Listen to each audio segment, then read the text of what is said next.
U.S.-China relations have had their ups and downs ever since the People's Republic of China was established in 1949.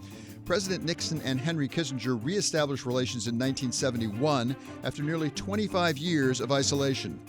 And in 2000, then-Senator Joe Biden voted to establish permanent trade relations, paving the way for it to join the WTO. But by the time Mr. Biden became vice president, things weren't working out the way people had hoped. I did also stress to President Hu that there has to be a level playing field for American companies competing in China. The trade has to be fair. As a candidate in 2016, Donald Trump took a tough stance to hold China accountable. You look at what China is doing to our country in terms of making our product. They're devaluing their currency, and there's nobody in our government to fight them. In 2018, the Trump administration announced sweeping tariffs on Chinese imports, prompting a series of tit-for-tat moves between China and the United States. The two sides signed a Phase 1 trade deal in January of this year, but the pandemic intervened, leaving the trade war far from over.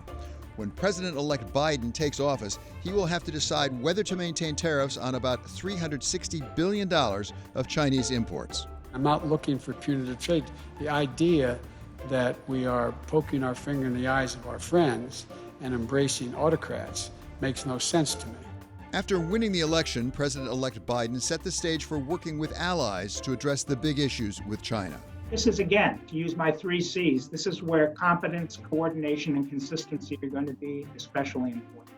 Former U.S. Secretary of State Henry Kissinger warns that failing to find some way to work with China could lead to catastrophe. Unless there is some basis for some cooperative action, the world will slide into a catastrophe comparable to World War I.